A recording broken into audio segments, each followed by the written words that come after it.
Good morning, students. Once again, we are here to discuss the science of class 3, and our recommended book is Science Wonders for class 3. We are going to discuss the November month portion, and we have to start lesson number 12, that is the sun, stars, and moon. सन, आप बच्चों सभी को मालूम है कि sun क्या है? The sun is the brightest object in the sky. Sun जो है ये सबसे चमकीला ऑब्जेक्ट है स्काई का। यानी ऑब्जेक्ट बोले तो वस्तु हो सकती है। ऑब्जेक्ट को हम लोग हिंदी बोलते हैं बच्चों वस्तु, या कोई भी चीज़ या सामान जिसको हम लोग बोल सकते हैं। तो उसी तरह ऑब्जेक्ट एक वस्तु है, मान के चलते हैं। तो सबसे चमकीला वस्तु आकाश का या आसमान में, it is the star nearest to the earth. तो सन भी क्या है? एक स्टार है जो कि अर्थ के यानी हमारी पृथ्वी के सबसे नज़दीक है। It is a huge ball of fire that gives us heat and light. ये एक बहुत बड़ा बॉल है आग का, एक आग जो फायर जिसको हम लोग बोलते हैं बच्चों, वो आग का एक गोला है, बहुत बड़ा बॉल है जिसमें बहुत ज़्यादा गर्मी है, हीट है एंड लाइट है, और ये लगातार हीट एंड लाइट हम सभी को देते रहता है। जो हम लोग हीट पृथ्वी पे एहसास करते हैं सनलाइट से, सनलाइट और सन के लाइट में जो हीट महसूस होता है हम लोग गर्मियों में, चाहे विंटर में भी आप देखोगे कि ठंड लग रही, लेकिन धूप में आते ही आपके बदन में हीट पैदा होता है। तो वो हीट एंड लाइट जो है वो सूरज का ही है। तो सोच सकते हो कि वहाँ पे उसका टेम्परेचर क्या होगा जहाँ से ये हीट एंड लाइट निकल रहा बच्चों। Without heat and light from the sun nothing could live on the earth. बगैर हीट एंड लाइट के, सूरज का लाइट और हीट के बगैर पृथ्वी के ऊपर कुछ भी जिंदा नहीं रह सकता, because it would be too cold and dark, क्योंकि पृथ्वी बहुत ठंडा और अंधेरा होता है। Solar system, every day we see the sun rise and set in the sky. हम हर रोज देखते हैं कि सूरज उगता है और डूब जाता है। It looks as if the sun goes around the earth. ऐसा तो प्रतीत होता है कि सूरज एक तरफ से निकलता है और एक तरफ जाके डूब जाता है, और उधर नीचे डाउनवर्ड में वो फिर कल सुबह आके निकल आता है। But scientists have found out that it is the earth that goes around the sun। लेकिन हमारे वैज्ञानिकों ने खोज निकाला कि ये सूरज नहीं घूमता है, सूरज अपने जगह पे फिक्स्ड है। अर्थ ही है जो हमारी पृथ्वी है, ये घूमती है और एक चक्कर लगाती है पूरा। One complete day and night complete करने के लिए अर्थ को 24 आवर्स लग जाते हैं। The sun and the 8 planets make up the solar system. तो हमारा ये सोलर सिस्टम में क्या क्या मौजूद है बच्चों? द सन, सूरज, और 8 ग्रह। वो 8 ग्रह कौन कौन से बच्चों आप देख सकते हो इस फिगर में। सन से सबसे नज़दीक है वीनस, पहला नंबर। पहला है मरकरी, दूसरा है वीनस, थर्ड वन पे है अर्थ। अर्थ ही एक ऐसा प्लेनेट है जिसपे लाइफ पॉसिबल है, यानी अर्थ हमारी पृथ्वी है बच्चों, जहाँ पे हम लोग मौजूद है, जहाँ हर प्रकार का जीवन है। ठीक है। ये फोर्थ वन है Mars, fifth Jupiter, sixth Saturn, 7 है यूरेनस, 8 है नेपच्यून। ठीक है। And 9th Pluto. प्लूटो पहले प्लैनेट के तौर पे कंसीडर किया जाता था, लेकिन फिर कुछ समय के बाद वह प्लैनेट्स वाली कैरेक्टरिस्टिक्स उसमें नज़र नहीं आ रही थी, इसीलिए साइंटिस्ट ने उसे ऑर्बिट से वो माना गया कि नहीं 8 प्लैनेट्स ही है जो which shows the characteristics of planets. That is 8 planets को ही रखा जाता है एंड सन को सोलर सिस्टम के अंदर माना जा रहा है। The earth is a planet. जो अर्थ है वो भी प्लैनेट है। Like the earth there are 7 other planets.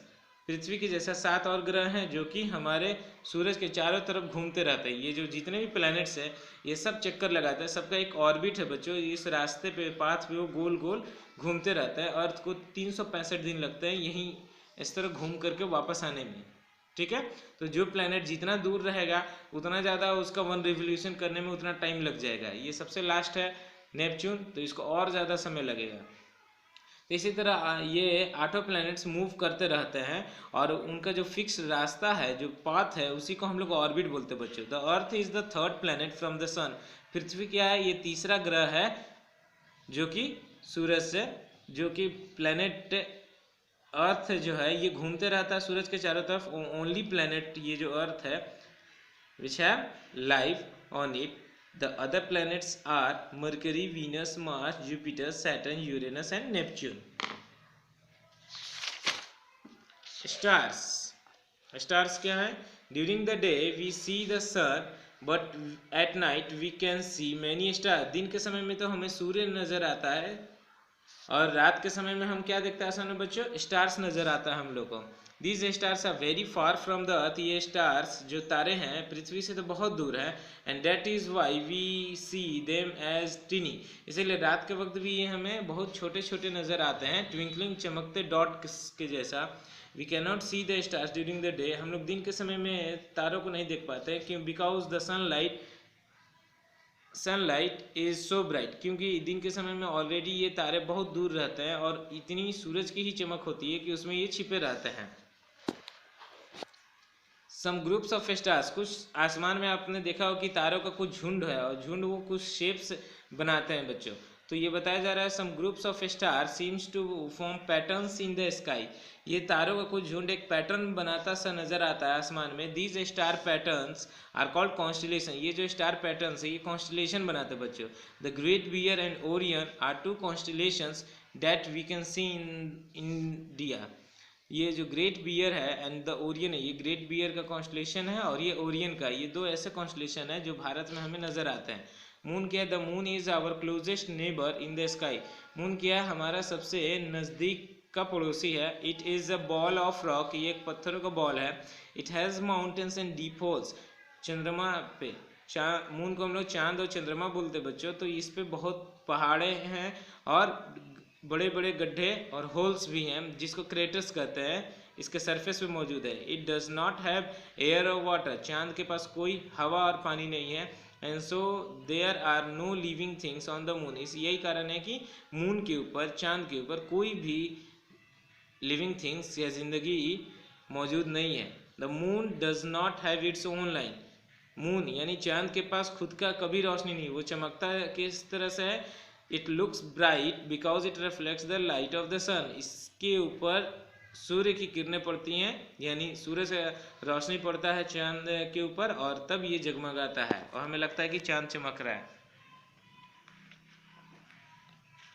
Just like earth goes around the sun, जैसा कि पृथ्वी सूरज के चारों तरफ घूमता है, उसी तरह the moon goes around the अर्थ, उसी तरह ये मून जो है हमारे पृथ्वी के चारों तरफ घूमते रहता है।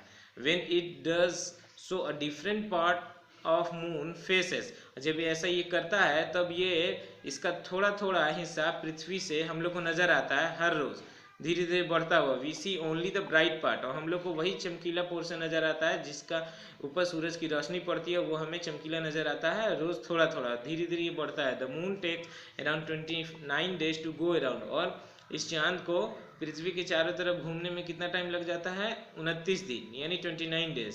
द अर्थ वंस, एक बार घूमने में। That is why the moon seems to change shape, और यही कारण है कि हम लोग को पृथ्वी से देखने में चांद हर रोज थोड़ा थोड़ा कम होता नजर आता है या थोड़ा थोड़ा फिर बढ़ता हुआ भी नजर आता है एवरी नाइट।